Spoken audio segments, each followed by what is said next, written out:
to work on this relationship that I had with this other girl, which is the baby mama, my youngest. And when I went up there, we were going to be moving back, but it was going to be like 8 months later or like 6 months later. So I stayed there with her for like 6 months, came back and found out that my ex, my baby mom of 2 kids, was now addicted to heroin. And I'm talking about full blown junkie already in less than 6 months. I was like, I came back, I took my kids from her.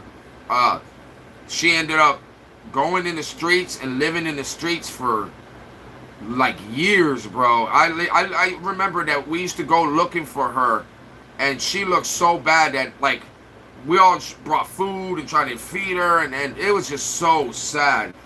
And then she started dating somebody that was even worse on heroin than her. She marries him, and they were content with living in the streets. They were content. They were content with that life. And then he took a needle, and it was a dirty needle, and he put it in him, and he had a heart attack. They found him dead by the trash dumpster.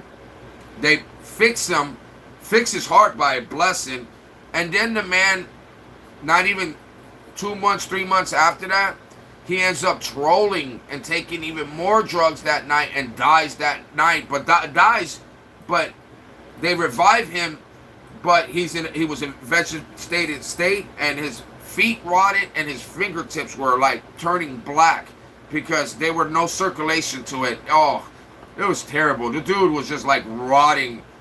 But like, my son was talking to him about God and was like, listen, make right with God. Make right with God. He was on the phone. The nurse was holding the phone for him in his ears because he was in a coma.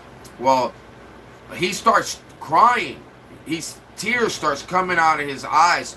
And the nurse lady goes and tells my son, hey, or whatever you're saying to him, keep going, because there's tears rolling out of his eyes, and he looks like he's trying to communicate with you. So keep going. So my son just keeps telling him, make good with God, make good with God, give your life to God. You still have a chance to make it to heaven.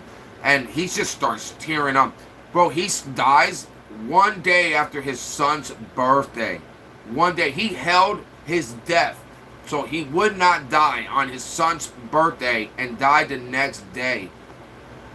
That was crazy. I know he's in heaven though, because even though he messed up so hard in his life, he was still alive in his body. Now, you gotta understand, when you're in a coma, you're trapped in there. Your brain is still going, but you're trapped in there. You don't know what's going on, right? Well, if he could hear my son telling him to repent and make good with God, then, and tears could roll out his eyes, that means that he probably did fall on his knees and pray to God. And God took him when at the right time, not when everybody else wanted to give him up. They put a DNR, a do not resuscitate, on him, and they didn't want to help him anymore because they knew if they helped him, he would need round-the-clock care, and nobody wanted to care for him around the clock, and there was no insurance for him.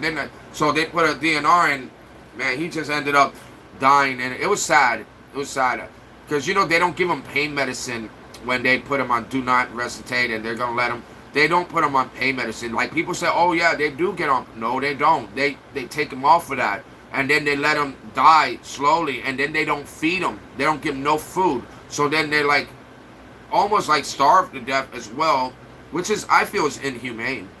But that was her family's decision, and I can't. I know I would never do that to any of my kids. No, you're not killing my kid like that. When God is ready to take him, he's going to take him. It's not going to be when you guys unplug him. Unless the machines is what's breathing for him and everything. But I don't even think that that's what it was. I think what it was is that they were going to let him die on his own.